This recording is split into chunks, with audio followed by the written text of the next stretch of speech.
Chapitre 103. Les jours sont mauvais. Suite. Dans ces heures de ténèbres où l'Église est éclipsée, ce n'est pas facile d'aller à contresens de la multitude aveuglée, car cette foule nous méprise et nous rejette comme des parias. C'est une épreuve qui demande du courage que d'être regardés comme des fous par les uns, comme des idiots par les autres, et d'être traités d'hérétiques, de schismatiques, de sectaires par l'immense majorité des baptisés, et considérés par une grande partie de la tradition comme des vecteurs de division, comme du poison. Tout simplement parce que l'on refuse de s'unir aux exterminateurs, qui ne sont hélas que des suppôts de Satan, œuvrant à l'avènement de l'Antéchrist, leur maître.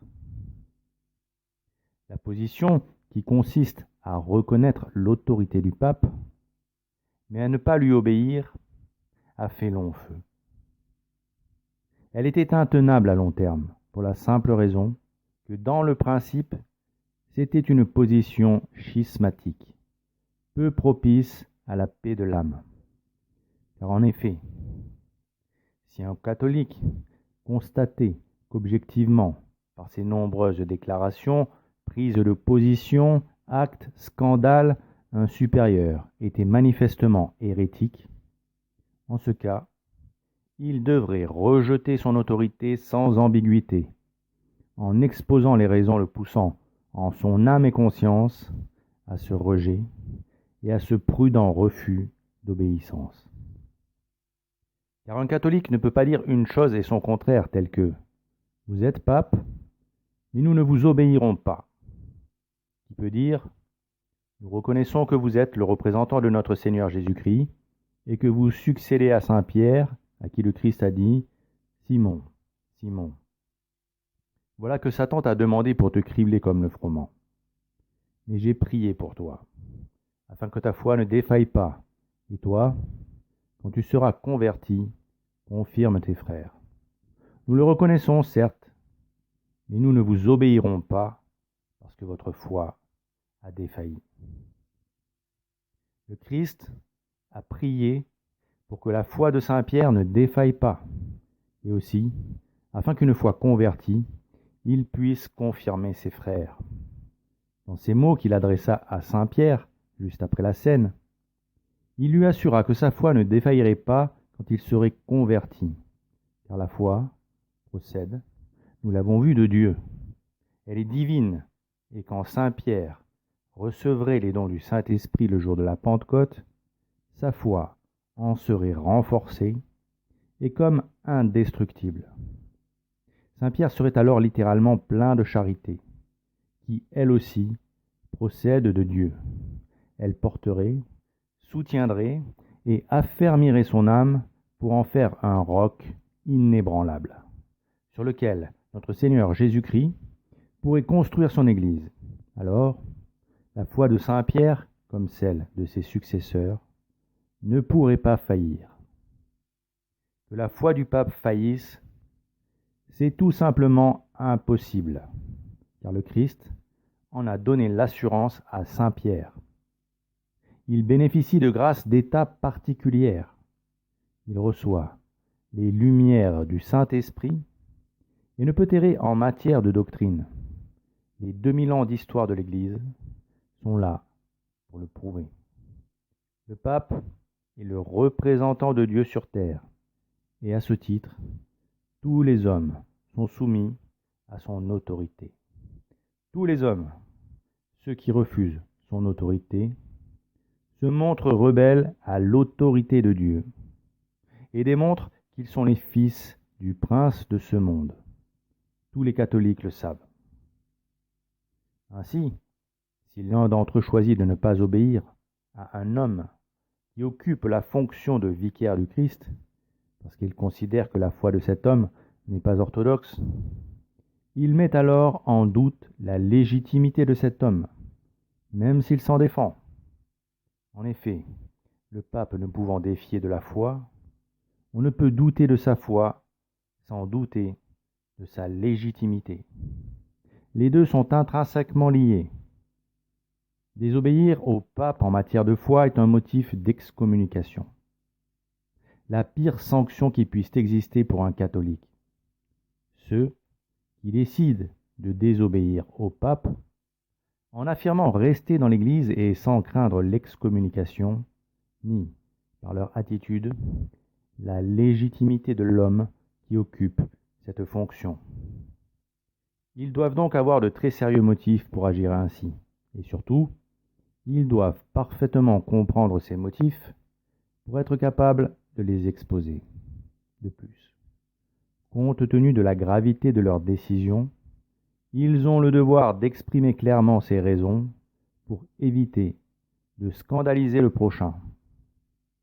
L'attentisme de certaines factions catholiques, attachées à la tradition, qui ont fait le choix de constituer des chapelles latérales dans la contre-église sclérosée post-Vatican II en se disant « attendons et voyons », pouvait se concevoir comme une phase d'observation à la sortie du concile. Position sage et prudente, nécessaire pour analyser et comprendre les événements extraordinaires en cours, afin de prendre les bonnes décisions. L'Église a toujours pris le temps de la réflexion avant d'agir. Et il est bon de rester fidèle à cet esprit qui se montre patient et ne hâte pas ses jugements.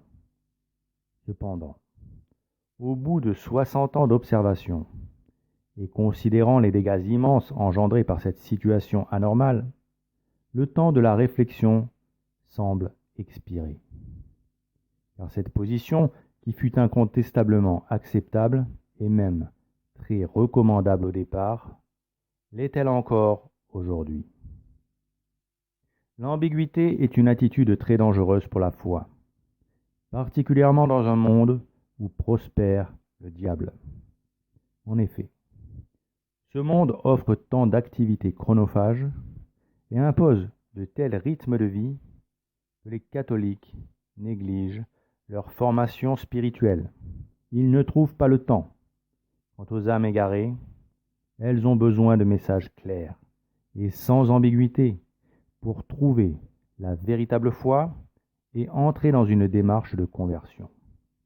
Or, dans les conditions actuelles, comment les conciliaires pourraient-ils se tourner vers la vraie religion quand l'attitude de soumission aux autorités scélérates des factions traditionalistes les plus visibles renvoie l'image de chapelles latérales mal éclairées, où s'agenouillent des conservateurs grincheux, si nostalgiques d'un passé révolu, qu'ils s'avèrent incapables d'accepter les réformes initiées par des papes aujourd'hui canonisés. Cette voie est clairement une voie sans issue. Les catholiques ne peuvent pas errer en matière de foi. Ils doivent être sûrs de ce en quoi ils croient. Le symbole des apôtres leur rappelle qu'ils doivent assumer et affirmer leurs convictions. Quand ils le prient, ils disent « je crois » et non pas « il me semble que ». L'Église est apostolique. Et quel apostolat peut-on exercer si l'on est mitigé? Si on dit « il ne faut pas mentir », mais on peut mentir un peu. Il ne faut pas voler, mais on peut prendre ça. Aujourd'hui, il faut jeûner, mais on peut manger quand même. Ou la nouvelle messe n'est pas bonne, et il faut la célébrer selon le rite Saint-Pie V. Mais on peut quand même assister à la nouvelle messe. François a tort, mais il a un peu raison, étant le Saint-Père. Où trouver la lumière dans une telle confusion? Saint Paul, dans sa grande science de Dieu, enseignait que si quelqu'un voit celui qui a la science assis à table, dans un temple consacré aux idoles, sa conscience, qui est faible, ne le déterminera-t-elle pas à manger les viandes offertes aux idoles? Et ainsi, périra par ta science ton frère encore faible, pour qui le Christ est mort. Or, en péchant de la sorte contre les frères, et en blessant leur conscience qui est faible, vous péchez contre le Christ.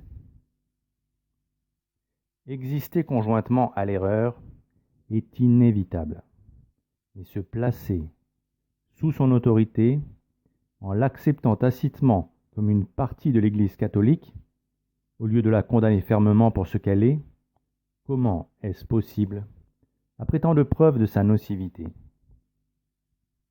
Elle est constituée de fumée, sortant du puits de l'abîme, une fumée dense qui cache la lumière, une fumée pestilentielle qui couvre l'odeur de l'encens.